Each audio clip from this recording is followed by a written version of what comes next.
Hello and welcome. Today we are going to be talking about the importance of connection and community. So Jill of Knit Sisu will be joining me, and I am just waiting for her to hop on. There she is.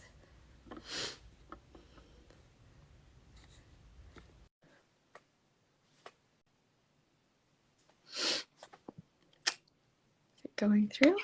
There we go. Hello.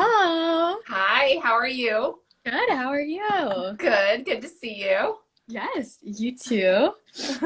It's always this awkward, like I never remember what height is the right height when it does the split the screen in half for two people. Yeah, I was kind of I was looking at the same thing. I'm like, should I back up a little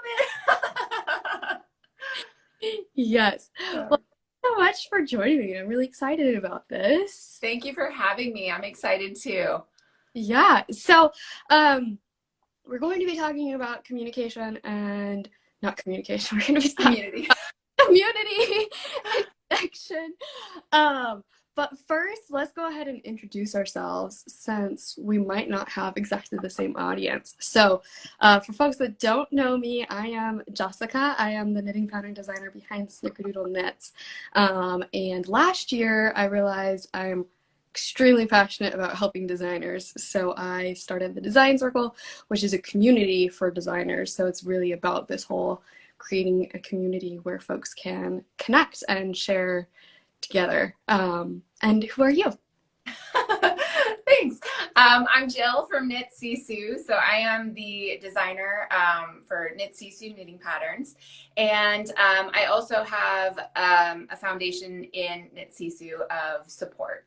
So I have classes. I work with both independently, but also with local yarn stores and dyers. I am a huge proponent of collaboration within this community, and it kind of came about as a fluke through the support, through classes, and through getting to know people. I was working one-on-one with helping a few people become designers, and I was like, oh my gosh, I could actually, like, this could be a program for straight on the needles, have never designed before, never even have started a business before in this industry. And so that's how the Design Mentorship program was born.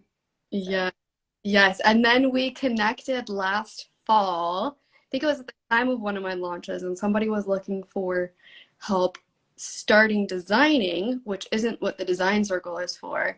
Right. And somebody else had recommended you, and that's when we started connecting, and we really kind of started collaborating together. Yeah, I love that we share a lot of the same mindset about community and about uplifting knitters. And I actually joined the Design Circle at that time too, because I think it's such a great idea. It's like the perfect next step for, people. Actually, there is someone who went through my Design Mentorship program who's now in your Design Circle. So it's a really nice stepping stone in order to make this feel, I'll just be completely vulnerable and honest here. And those of you that I see are joining, hello, welcome. And if you know me, you know that I'm like, I'll tell you what you want to know at any time.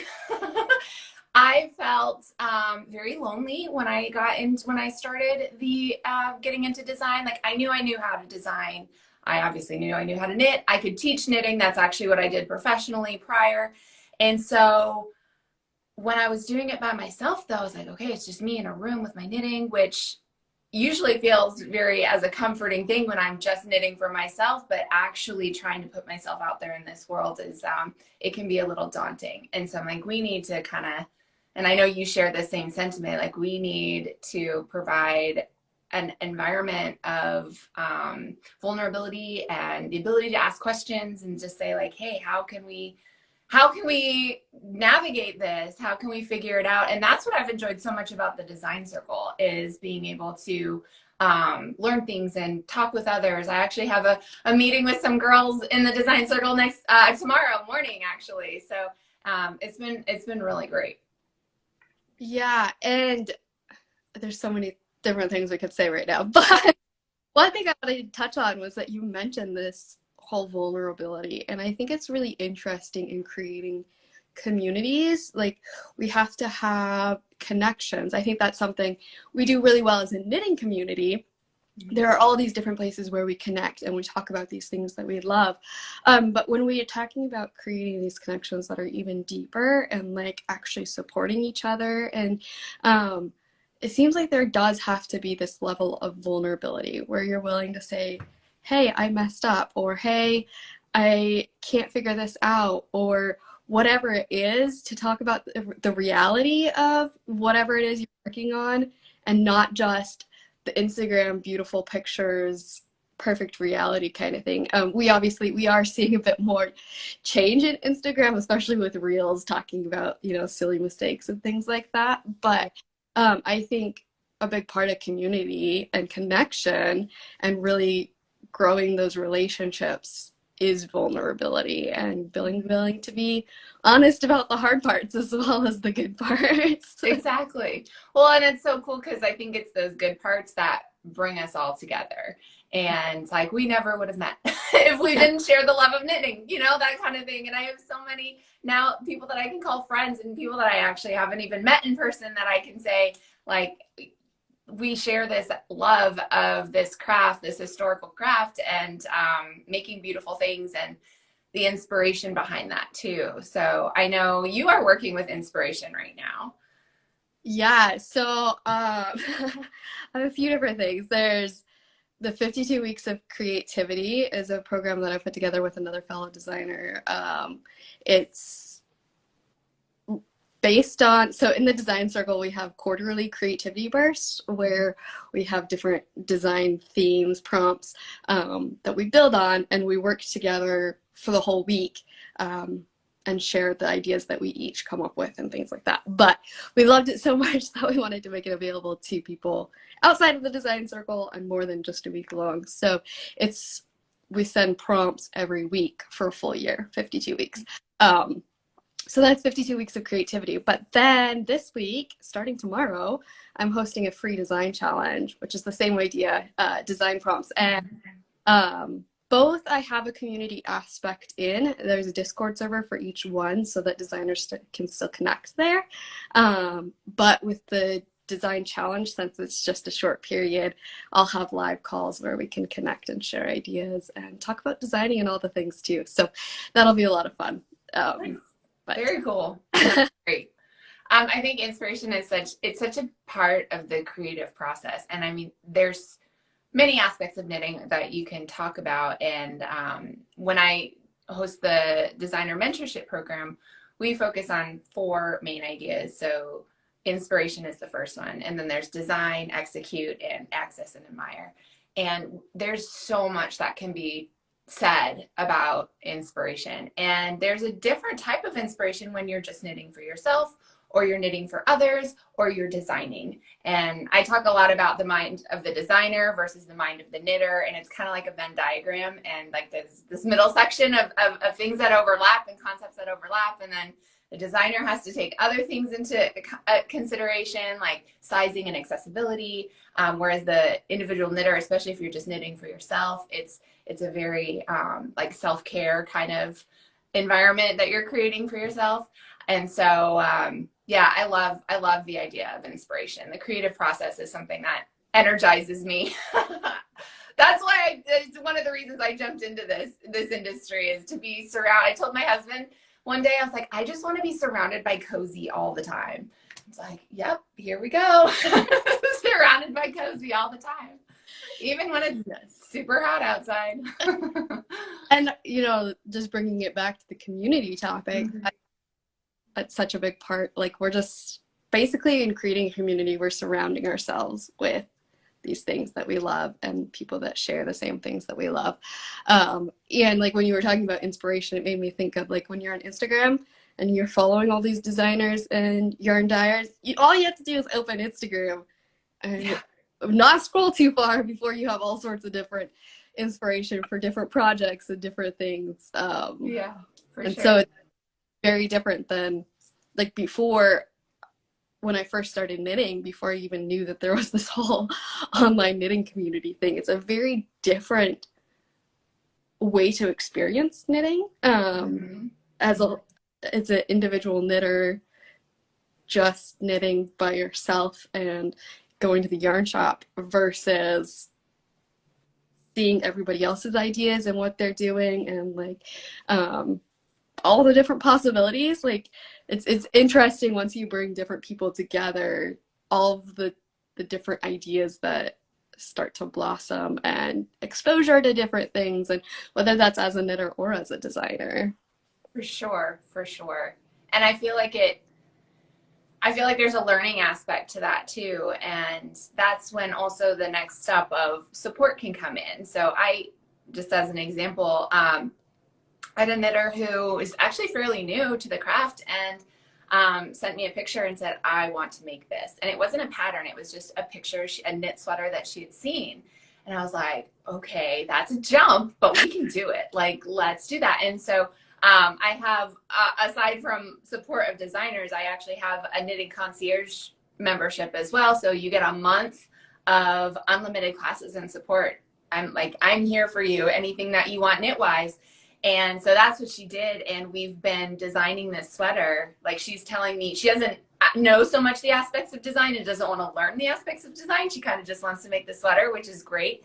And so I'm, doing the design part and then teaching her how to make the sweater. And it's been not just the most rewarding experience being able to work with someone, but the friendship that we've developed as well has been great. And it's like similar to you too. We chat about what, for those of you that don't know, when Jessica and I will start talking, like we'll get together to talk about something specific business wise, and then we'll just start talking about stuff. And I feel like that's what happens in this community, and that's what's wonderful. You have that central idea of knitting that brings you, or design that brings you together, and then you build off of that. So Yes, yes. There was something. Oh, so you were talking about this specific instance of essentially creating a design for this person. And something that I love about community and just like working with other people in general is that there are things that we don't do as well or that we don't like as much. And as we learn from other people, we can either learn hacks to get around those things or make it easier or more enjoyable, or even outsource those things. You can have, as a designer, you can have somebody else do different parts of the work for you, or as a knitter, even if you have a friend that likes to weave in ends and you don't like to, them do that. I've I definitely love that. talk about that. Like some folks love it and some folks hate it. So That's true. That's true. I had a class last night on brioche, and I was like, people love it or they hate it. Like, it's one of those things. But yeah, you're right. yeah, and so as we work together and collaborate and create community, we can exchange those things so that you can do more of what you love and less of what you don't love. Yeah, yeah. And I don't know, I'll be honest and say Instagram sometimes is a struggle for me because like I am not it's something that I'm on and I receive inspiration from and I love, and I've met so many people through it. And yes, there's the business aspect of it too. If I'm releasing a pattern or a program, using Instagram as that marketing piece. But sometimes like I feel I really want to put my authentic self out there. And sometimes like with reels, you see reels where people are just being so silly. And it's like, I love that. And give me a glass of wine and I'll be like that. But I just can't go on Instagram and do that. And so sometimes, in the course, when we get into talking about business, I think it's really important to be your authentic self as well. And especially when you get into design, your designs reflect you. They're not only a gift that you're giving to the knitter to make, but it's a reflection of who you are and what inspired you too. And I think that in itself is a connection. When at least this might be a woohoo kind of way of thinking about it, but when I receive a pattern and I know that the designer put a lot of effort into creating it, it almost like, and then you are creating it, it almost draws you closer to the thought process and the inspiration of the designer without even knowing them. So yes. So on the topic of being authentic, I think that relates very strongly to the vulnerability. Mm-hmm. to be authentic, we really have to be vulnerable and be willing to show up as we are and accept that we are who we are and that that's okay. Um, and I just posted this last weekend about I said like our greatest whip is ourself, our whip Yes. work in progress. Oh, And like accept it. Like I think a lot of how we consume Instagram is our perspective of how we're supposed to show up mhm. on an online platform because online communities are very different than in person.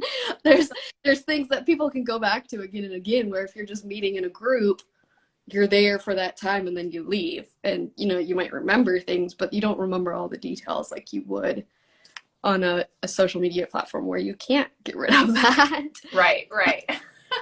Yeah.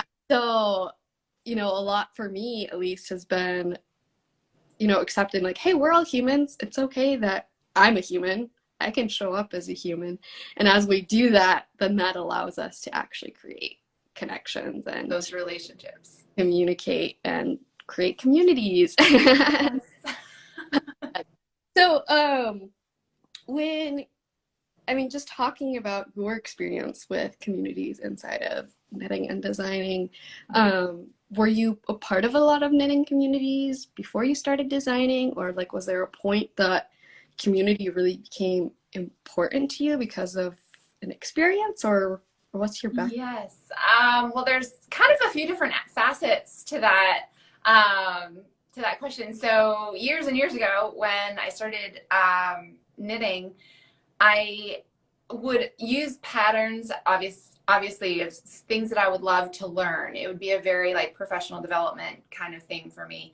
But and I'll be honest here again, when I I've taught hundreds of learn to knit classes. That's kind of like my jam is getting new knitters into this world. And they always ask like, how did you learn how to knit? And who taught you how to knit? And I'm like, oh, this is a really bad story. Because it was in my genes. My great grandmother was an excellent, excellent knitter. And I learned how to crochet at a very young age. And I literally picked up knitting needles and I could knit. Like it's not a good story when someone's trying to like white knuckle learn how to knit. But that being said, I started creating designs from the get-go. I was making my own stuff. And I had a lot of friends and colleagues. I was working in the education setting at the time. Like, oh, can you make me this? And I started actually commissioning stuff. People would ask me, and right there would be that connection. Like they didn't want to learn how to knit, but they wanted the importance and the significance and the thought that goes into a handmade item. So from there, let's fast forward years ahead. My dad, he's totally great. He's totally fine now. But he was diagnosed with a very rare and aggressive form of cancer.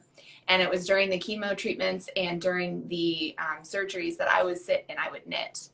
And there were other, people around, especially when we were in the chemo ward. There was a quiet room. I wrote about this in one of my newsletters because this is actually where I taught my sister how to knit.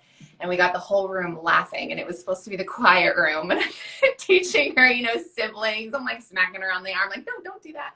But we kind of this therapy of knitting this blanket for my dad while he was going through that, it brought knitting to a whole nother level. And it also brought a sense of community. When I was in the hospital, people would like, oh, what are you making? And then you'd end up talking to people and hear about, everyone's there for an unfortunate reason. And we're always trying to be positive and send good thoughts and prayers. And that's what you immediately make that connection there. And then when I was working actually as a knitting instructor, professional instructor for a designer in Boston, and I learned so much about what knitters don't want, which I thought was the most important part of pattern writing, seeing kind of foreshadowing down the road. I would have people come in and bring me patterns and say, I don't know, like, what does this say? What does this mean? What do I do? How do I fix this? That, it helped me not only improve my knitting as far as like fixing things and being able to recognize what should and should not be done in knitting, but also I heard so much about what frustrates a knitter. And so the community right there is like, there are some things, if you have a poorly written pattern, it takes the joy out of what you're doing and why you even picked up your needles in the first place. And so then when I started Knit Sisu, I really wanted to make that a foundation of my business. I wasn't just going to knit. I wasn't just going to put out patterns to put out patterns. I put out patterns in order to build that community. I offer a ton of support in order to not only make the knitter feel happy and get pride and confidence and joy out of what they're doing, but also form that relationship. I think it's super, super important because it brings us together. And of course, during COVID, we were all like, and still are really, like, we need this. And we do. I think that brought it even more to light how much we need that, this community and this support of one another. So Yeah. what better way to do it than knitting? Yes. And I think it's interesting the last few years, like, just a different perspective that, a lot of things that, at least for myself, it maybe was easy to say, like, that's not that important. Like, I have these other things that are higher priority, but you realize, when things happen, whether that's, like your dad having cancer or something like a global pandemic, the things that actually help us are maybe the things that are just for fun, extracurricular, don't seem as important, but they do have a lot of value to them. Yeah. And I, kind of piggybacking off that a little bit, I won't talk too much about it, but I also really believe in the, like the mindfulness and the self-care of knitting. I think that, not only can we do that for each other, but we can do that for ourselves too. It's not just creating a cardigan or a shawl for ourselves. It's the process of knitting too. I think builds character, it builds confidence, it's good for your brain, it's good for your mind, it's good for your heart. And yeah, there's a lot of importance there too. Yes, absolutely. So jumping back a little bit, my story of what I love community. I was actually just within the last month, probably, somebody had commented something in the design circle about appreciating how I tend to create these communities and bring people together. And I was like, oh, thanks. And just didn't think a whole lot about it. And then the next morning I woke up and I just was like laying there starting to think about, like, why is community so important to me? And I'd kind of thought about the different pieces before, but I was like, I finally just like brought the whole thing together. So it didn't start with knitting. Okay.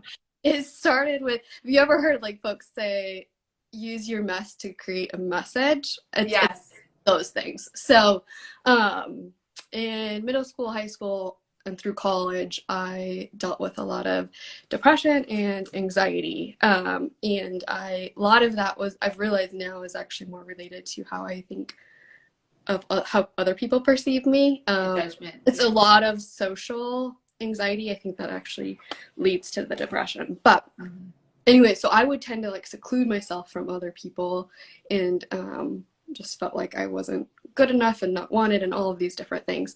Anyway, I finally, in college, I kept getting really frustrated because I felt like there were all these different little groups of people hanging out and like I wasn't invited or blah, blah, blah, blah, not welcome, whatever it was that I thought. And it finally clicked. I'm like, I need to create the groups. Like if I start creating people, bringing people together, I know I'll be invited and I can make sure that everybody else who isn't popular or whatever can also be invited. So that's really where it all started. So I started these just like coffee dates with other ladies and invited basically everybody, in my circle. And we started meeting and I realized even before that, I had realized that connecting with other people actually made me feel a lot better. It's like, and then I wasn't running through all of these ideas in my head that other people didn't like me and that all of these right. When I actually started to have these conversations and connecting with people, I felt a lot better. My mental health was a lot better. I realized just how much we all have in common, even like the people that I felt like I would never really be able to connect with. It's like, actually, we're struggling with the same things. We're all dealing with the same feelings and emotions, and we approach it in different ways. We have different styles of living, but at a core, when we really get together and actually have these vulnerable conversations, we're all at the same level. And so that's where it started. And then, of course, fast forward to last year, I'd been designing for a few years, and like you, I'd been feeling very lonely and frustrated because it felt like, sure, you could talk to other designers in the DMs and things like that, but I always felt like there was a bit of a barrier, like we're all supposed to be competitors, and like, don't want to share too many secrets, and never know who's actually comfortable with sharing what. And even different groups, I'd never been in a group where folks really shared all of their information openly. Yeah. They like a really quick answer. It's like, that didn't actually answer my question. That doesn't Right. actually help me. And so that's why I created the design circle, was to bring people together so that we're not feeling alone and frustrated. And really to help even our mental health, not just our businesses, but Right. we have this huge support system of designers all around us. There are lots of designers who do want to connect and want to, actually collaborate and share ideas and help each other, and realize like, we're not competitors. We can be together and support each other. And a big thing that I talk about a lot is that we're each on our own journey.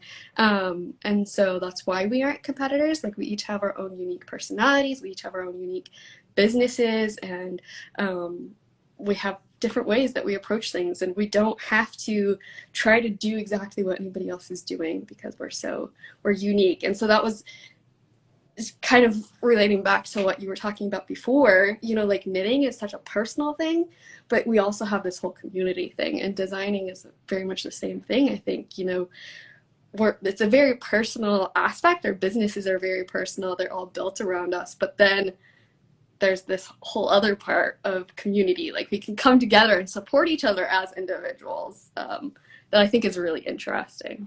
Yes. And it's necessary, I think, too. And I think that's kind of what makes this industry so special, is that, like, yes, we are all, if you're a designer, there's a million designers out there. We're obviously, from a business standpoint, it's like, oh, you're a competitor. And that's like, I really don't view it that way, because when people come to their needles, they are, you don't just pick up knitting. You pick it up for a reason, because it, your grandmother taught you, and it means so much to you, or it helps you. I've done learn to knit classes. One person in particular, she said she's been seeing a therapist for a while, and she's like, I don't want to take anxiety medicine anymore. And my therapist recommended I learn how to knit. And I was like, girl, you're in the right place. Like, here we go. Let's do this. And so I think it's a necessary thing that we form community, and we have support for each other, and we encourage each other. And as designers, when new designs come out, you're supporting, the other person's design, and encouraging, bring yarn dyers as well. Like, we wouldn't be able to do what we do without the yarn. Yes. So I'm always reaching out to local yarn stores and dyers, and like, how can I support you? How can I help, your business grow as well, so you can keep doing what you love and keep doing what you enjoy. So Yes, and that's something interesting. I've had a few different people who are like, how can I help you, or how can I support you? And that's always an interesting question to me, because I'm not used to having people ask that. Usually, you feel like you have to beg for help and support, and you feel like you're, being annoying and all of these different things. And so it's really interesting. Like, it ends up being a difficult question for me to answer, because I'm like, well, there's things, but nothing. I want to go, can you take over my social media feed for a day, please? Yeah, can you send all of the designers my way? Yeah, exactly. Yeah, it's interesting. So, I have a question for you, kind of like off the cuff here. Are you I call it polygamous knitter. Are you a polygamous knitter or do you have one project at a time? Like, do you like to knit multiple or have like start to finish one project? So typically I'm very monogamous, Mm-hmm. but lately I've had multiple projects on needles. But the thing is, even when I have multiple projects, I end up just focusing on one until it's done and then go back to the other. Okay. So it was like I started a sample. So I have a personal knit that I hardly ever work on, but it's there, especially for like vacation time and stuff. And then usually I have a design project. But then like recently I was waiting on the yarn for a sample, but I had to get the like for a design, but I had to get the design put together and out to test knitters, and I wanted them to be able to see it. So I had started a sample, and then I finally got the actual yarn. And so the other sample is now on the needles. The final one is done, but then that one's needing done. Just like waiting. Yeah. So, yes. But yeah, it's interesting because I always say I'm a monogamous knitter, and then I'm like, oh wait, I have this project and that project. That project I haven't looked at in 5 months. Yeah. So, well, and it's interesting. I got about a year ago, I got myself a set of Chagu needles, the interchangeables. So now it's like, I've realized how many projects I have on the needles when I want to go get a different cord. Yep. Either a different cord or the same needle. And honestly, because of that, I'm an extremely polygamous knitter. I have multiple. I have a design that's been in timeout for a year. She's still in timeout. She's not coming out anytime soon. But I have like I need another set of interchangeable needles because I need more cords. I need more size 7s. Like that's the needle 6s and 7s are what I use the most. Yeah. Yeah. Yes. Yes. I actually do have 2 designs in timeout as well from like a year ago.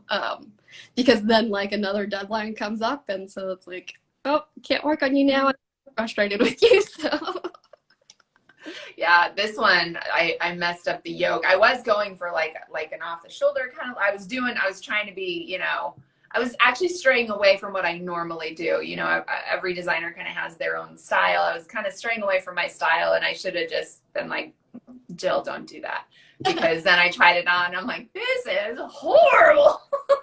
Go away. And I haven't looked at it since. Oh well, maybe one day.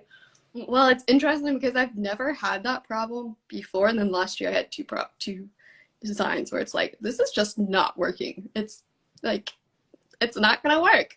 I don't know what to do, but we'll keep playing with other ideas. Yeah.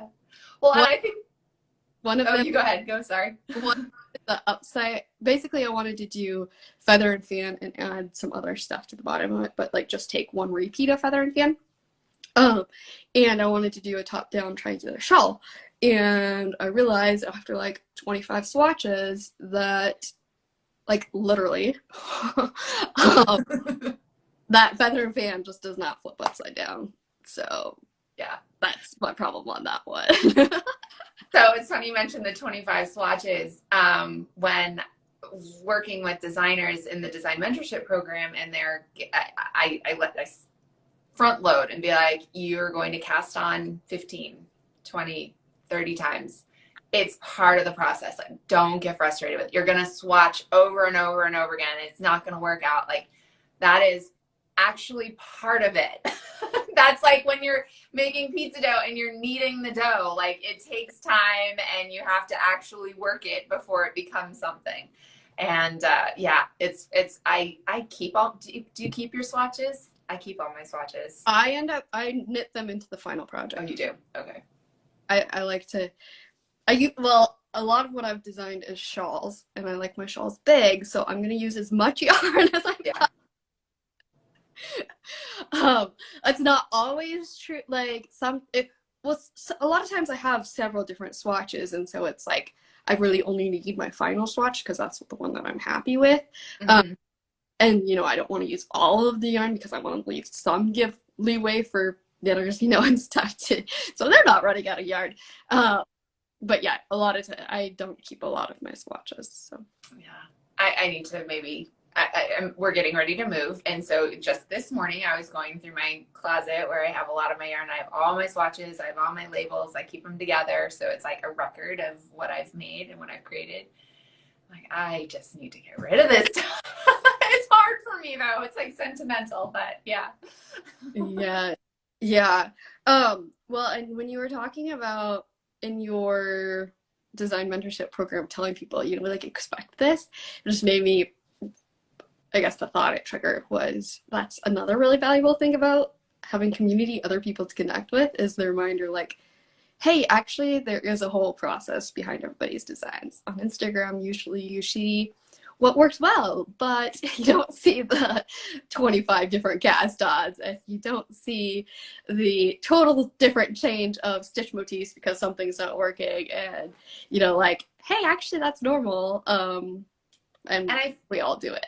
I think that's a huge miss. I'm so glad you're saying that. There's such a, I think, and Instagram world, correct me if I'm wrong here. I think there's a huge misconception that when we start designing and creating a piece, we have the thought in our head, we might sketch it out. I have a bird walk a little bit here. I always say the yarn is your guide, because you can get started on something and the yarn will actually tell you, like, no, this is not working. You either need to change me, the yarn, or change the design because this is not good. But I think the misconception is that once you cast on and you start creating the piece, it's just creating it, and it magically will be perfect and wonderful. And that's not it at all. Like, and one of the best ways I can describe it is if you've watched the that documentary, the Beatles documentary that came out over the holiday. Well, they show like that creative process of them making their songs, the last album, and it's like they go through over and over and over and over and over again these songs that we have heard on the radio that we know and know the words to, but you see them like messing it up and doing all the stuff that comes before you get to that finished piece. And it's like, I had a knitter text me, and she's like, I've casted on 10, I forget the number, it was like 10 or 12 times for this. Like, is this normal, or am I just not meant to do this? I'm like, don't give up. I'm like, 10 or 12, that's great. I've casted on a top down yoke like 30 times before, just to make sure that I get the right sizing and the right design. So, the acceptance of it. Yes. Yes. And that's, very true for knitters as well. Like yarn doesn't work, or the needles aren't the right size, or all of these different things and learning new techniques and so many different Exactly. you over and over again before. And when I do my the knitting concierge program, I teach people a lot of tips and tricks about that exact thing. So the more techniques you learn, the more you learn, you become more intimate with your needles and your yarn. I know that sounds, but it's true. So like brioche, for example, go down needle size because you learn how stretchy and spongy the fabric is. Stranded color work, you want a fair isle. You want to go up a needle size because you want to leave room for the design to form and not strangle the stitches. And it's those little tips and tricks that for not just designers, but for knitters along the way, like the more you do it and the more you talk to people about it, the more you will become a more confident knitter, and more, you'll feel a lot more pride in what you're doing. Yes. And it's interesting. I like in design, I like the swatching phase, trying all these different things and seeing what works well. But as a knitter, I don't like testing things. So you just want to start knitting. I love when I have resources that are like, hey, this is a good tip, because I'm not gonna go do 5 different swatches to decide which way I want to do it. Exactly. Hard. Exactly. Oh, it's so interesting.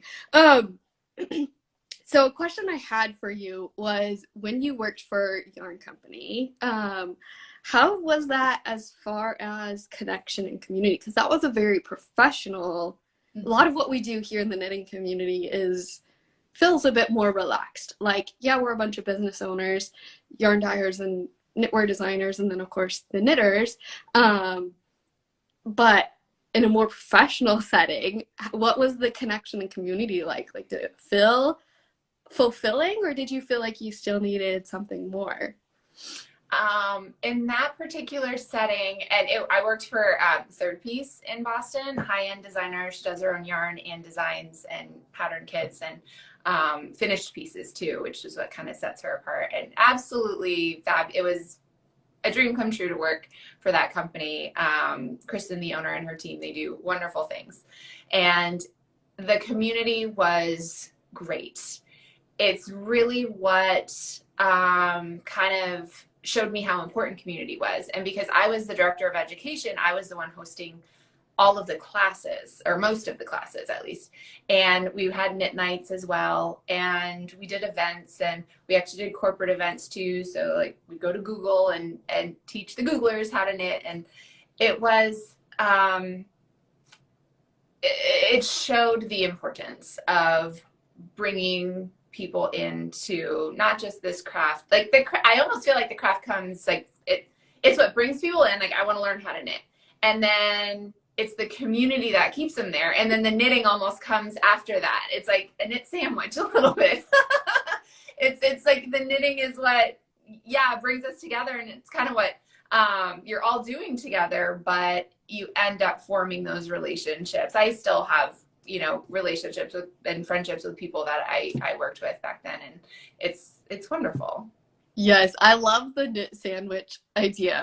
I definitely been my experience. Like when I first started knitting, I was a very sporadic knitter, like several years between or to finish a project, and I definitely was not knitting on a regular basis. And then like once you join all the Instagram knitters and see all the yarn and the designs and everything, it's like we were talking about inspiration earlier. It's like suddenly you see all of the things that you can do, and the community, like that becomes bigger than the knitting itself. And it's like, oh yeah, I'm still knitting, but it's not just the knitting anymore. Yeah.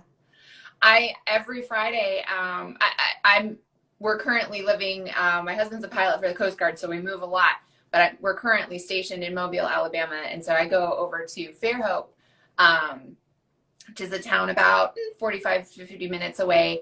And their store, Southern Twist Yarns, we meet every Friday morning. And it is the best part of my week. It is the best part of my week because we all have, again, it's what knitting is what brought us there. And of course, we're in a beautiful store, which is like, we're surrounded by the cozy, which is wonderful. And, but when we're there, we get to actually form those relationships outside of what we're talking about on the needles. While we're there as well, though, it's like asking each other for help. I think COVID it was a kind of a weird double-edged sword, because obviously for such a long time we couldn't meet in person and have our same knitting groups. But on the other side of it, and what I found very beneficial, it's like for a while, a colleague and I, we hosted like a knit night together, and we both got to meet people from all over the nation that we otherwise, if we just had a little group local to our area, we would not have been able to meet as many people as we did, and just expand our community, and not just on the needles or what we're working on and sharing projects, but with each other. So yeah, and actually I find it as a knitter, it's like it is overwhelming to me how many different community options there are. Yeah. Like, there's so many different groups I can join. How do I decide which one to join? Because I want to be in like 500, but that's not possible. I have time to connect with one. So yeah. You do kind of have to, it will be overwhelming because there are so many options out there, and it's great that there's so many options, but you don't want to spread yourself too thin as far as like, at least that's what I've felt. I don't want to put words in your mouth, but yeah, I want to make sure that what you're joining and the community that you want to join is also tied to what you're most interested in. For example, there's a ton of communities out there just for test knitters. Mm-hmm. And it's like, we as designers, we need you. Test knitters out there. We need you. We love you. And that itself is its own community. And then there's ones for designers, and then ones just for knitters, and just for sock knitters. Or, there's so many different niches and avenues where you can go to find support. So yes. Are you a sock? Do you knit socks? Just wondering.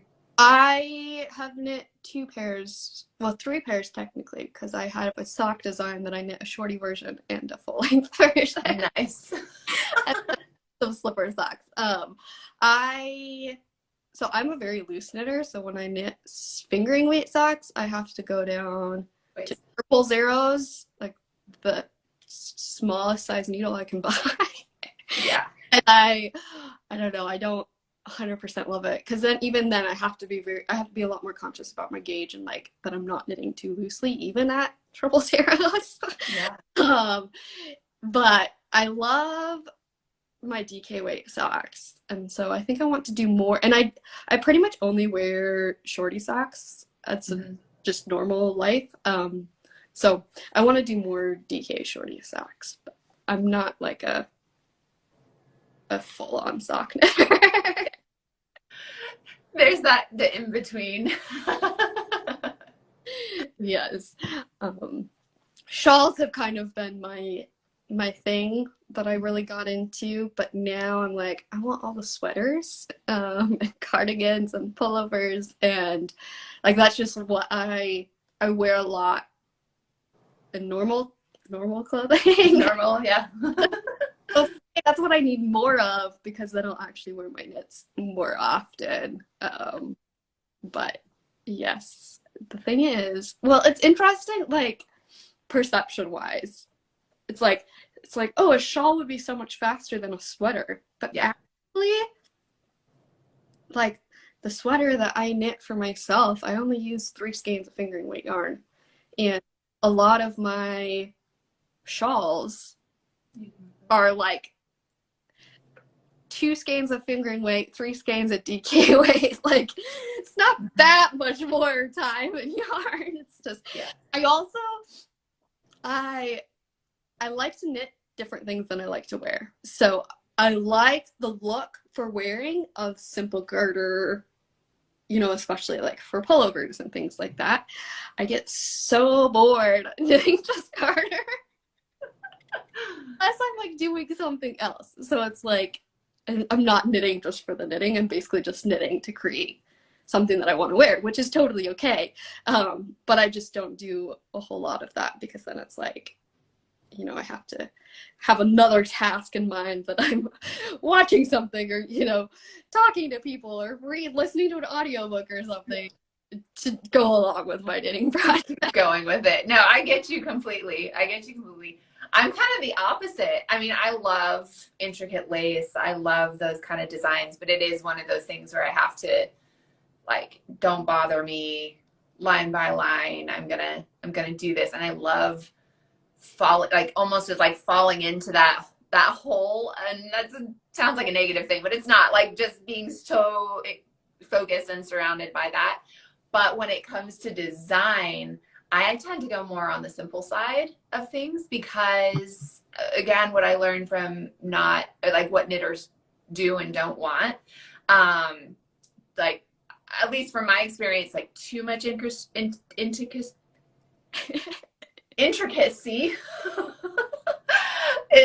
can turn some people away, especially new knitters. Like it kills me when I hear people like, oh, that's beautiful, but I could never knit it, or but that'll be too hard. It's like, no, you haven't even tried yet.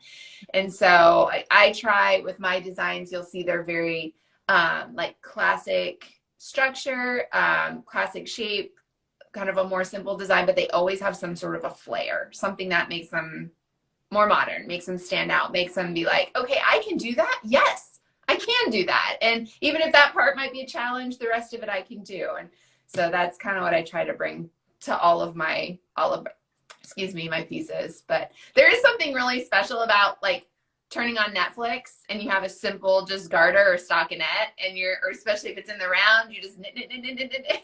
It's like, well, you can pass hours doing that. Yes, yes. Somebody commented and said, I need laser focus too. Don't talk to me while I'm knitting. Oh, that's Jen. Hey, Jen. Um, well, I think part of it is so much of what I knit is what I've designed. And so I know where all of the repeats are. And it's like, I don't have to focus a whole lot on like, oh, this is my repeat. I'll just keep doing that. And I've done enough knitting now that it feels really easy to read my knitting, which is total game changer. If folks don't know how to read your knitting yet, it is so helpful for whether you're working on it while you're talking with other people and you just need to glance down and figure out where you are, or whether you're putting down a project and picking it up, or whether, trying to figure out which row you're on or which stitch you're on, or it's so helpful to be able to read your knitting. Yes. I've called that in classes stitch architecture or stitch anatomy. Yes. And being able to, and I actually say a lot in my patterns, I give tips and brain breaks and breathers throughout, like trying to encourage along the way. And my patterns are written like you're in a class with me. And one of the things I like to say in there is look away, put the paper down and look away from the written pattern. Look at what you're creating. Like pay attention to what you're creating, because you will actually get more information from the fabric that you've made itself than by just reading line for line the pattern. You'll be able to anticipate the repeat. You'll be able to anticipate the next stitches because you're more familiar with the actual product itself than just the instructions. Yes, yes. And a lot of like lace that I work, it's really simple lace. So it's, like 4 to 6 stitch repeats or whatever. And that makes it, like when you look at the instructions, I'm a written instructions knitter. I'm not, but when you look at the instructions, it's like, oh my goodness, that just looks so overwhelming. What in the world am I doing? But as soon as you start working those repeats and it's like you can read it, it's like, oh, this is actually really simple. Like, I can totally do this. This is not an issue at all. I just had that conversation. I'm releasing, it's in testing right now, and in March I'm releasing a sweater pattern, and it is bottom up, so it has the purposeful boat and drop shoulder with a lace on the top. So it comes up and the lace comes over the shoulder, and it's really pretty.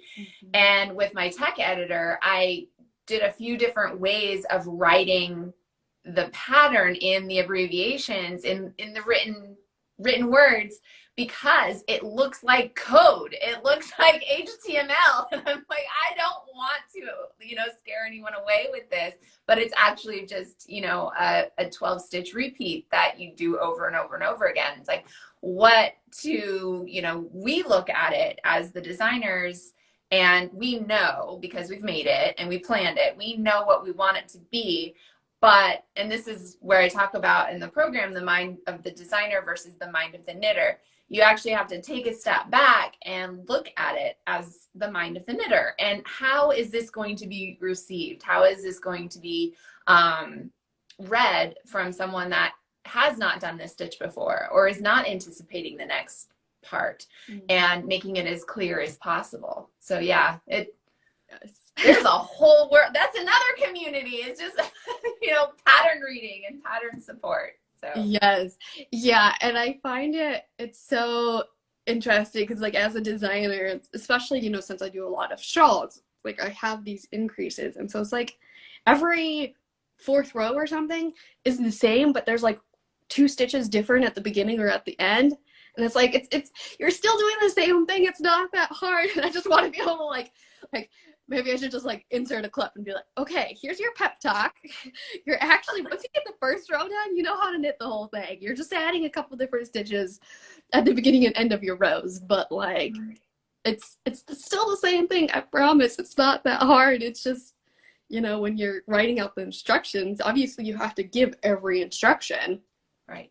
I guess I shouldn't say obviously, because older patterns, I haven't worked from them myself, but I've seen some, and they would be like, hey, this is your repeat, add your increases and make your shape kind of thing. um but yes. Well, to touch on that, so I love shawls. That's what actually pulled me into knitting, was cows, shawls, and scarves. I used to, when I taught, and especially when I taught the little ones, I would come in wearing a different cowl or shawl or scarf every day. They'd be like, which one is Miss Tamden wearing today? And my favorite was one day, this little girl, she walks in, I was teaching first grade, and she had taken just a ton of string and tied it in knots, all just different color string that I'm sure her parents had at home. And she wrapped that thing super long, just wrapped it around. She walks in like the bee's knees and goes, Miss Tamden, I made a shawl. I was like, you go, girl. I loved it. Anyway, where was I going with that? Something about shawls. So when it comes to, I completely forgot. No, this is real life, people. I really forgot where I was going with that because I bird walked. I remember. So technique shawls, that's what I like to call them. And that's how I've done classes actually on technique shawls. Mm-hmm. And it's very similar to what you're saying, where you have, shawls are usually made, there's a ton of different shapes you can do, but they always have some sort of, unless you're doing a straight scarf, they always have some sort of increase or decrease. And that increase or decrease will either add stitches or take them away, but the actual form of the shawl will usually stay the same. And on my shawls, my technique shawls, every single one of my shawls, except for one, is a technique shawl, meaning after you get the technique of the eyelet design or the slip stitch design, that carries through the whole thing, and it carries through the whole shawl. Like, say, most of mine are bottom up, so you start small and you get larger. That design will continue in the same spot on the shawl the whole way up. All you're doing is adding an extra stitch on one side. And I think I remember when I did a knit along retreat teaching exactly this, and it was like at first people were like, I need the line by line, like, what is row 57? Because I stop at row 54. I'm like, no, what is row 57? I need it. I'm like, you don't need it. You actually don't need it. And here's why. And when you show that progression of, again, taking away from the pattern and actually focusing on what it is that you're creating, you know the technique. You've been doing it for this long. You in the shawl this long. You know how to do it. You look at it in your piece, anticipate when the next design feature is, whatever it is, and go with it. And it was like light bulbs. It was probably one of my favorite knitting retreats, knit alongs that I've done, because at the end, everyone was just like, this opened my eyes to a whole new way of knitting. And I'm like, this is knitting. Like, yes, following a pattern is knitting, but this is knitting. And it's really interesting, like, as a very beginner knitter, it's like, I'm not interested in trying to figure out, like, that's overwhelming. I just want to be able to follow these. Sure. But like, as we increase in our understanding of how knitting works and of techniques, I mean, we might be a little bit biased because we are designers, so we might have more of an interest in understanding all of that, but it is interesting. And then, just as a designer, then how do you accommodate those different groups of folks, or do you just focus on beginners? I tend to always focus on, this is somebody's first time doing this, and so that's how I write my patterns. But we have gone completely off track. Yeah, we haven't started. Well, I was actually thinking about how, like, bringing it back to community, that's how, like, at least my view is independently, like, yes, you can figure out a lot of that on your own. Like, you could figure out the technique, you could do, you could finagle it to make it the way you think it should be. But having that community, being able to reach out, and if you're a part of a knitting group, you're a part of a like can I say this on Instagram Live? Like Stitch and Bitch? Like I love those groups where you're just surrounded by people who are also working on projects, whether it's the same one or a different one, asking those questions and being able to just be like, okay, where do I go from here? Can you give me another avenue or a different way to see this? And that's where we really come together as knitters. Yes. Great job for bringing it together. It was in there. Yeah, I'm like, it was really fitting that you shared that, you know, when we get on our calls and we're working to talk about everything else, because that's where we're at right now. I know. Sorry. We are at the hour, so maybe to wrap it up, let's talk about specifically our programs, when they'll be open again, different information like that. I'm trying to see if there was anything else we were going to talk about, but I think that's good enough. So as for knitters, anyone out there just wanting to kind of join in that community and just receive support as well. I do individual classes, lessons, but I also do that knitting concierge membership where you get just a full month of as many lessons and classes and support as you want, and on anything that you want to. And so that everyone who has done that, it's been really beneficial and wonderful. My design mentorship program. So if you're interested in becoming a designer and getting into the design world and publishing your beautiful pieces for others to knit, I will be opening that window this summer. And it's a month-long program, so the month will be August. So I will be doing the design mentorship program this August. The window will open in July. So fun. What about you? So for knitters, I have a free Discord community where you can just hang out and chat. It's not like if you're just looking for a really chill community to join. That's what the Snickerdoodle Knits community is. There's not a ton of chatter. So you share your projects, you ask questions. I share updates on what I'm working on. I think the link to that should be in my bio. And then, of course, the main community that I work on is the Design Circle. And so there's several different community aspects to it because we have guest speakers that come in and talk, so different experts. Like we have Sarah Krenz this week talking about sizing with spreadsheets. We have Rachel, if she's making an impact, who's a Pinterest strategist, coming in next week. And then we have like Gigi Made It later this year, and Twin Stitches Designs, who is Julianne Knitter.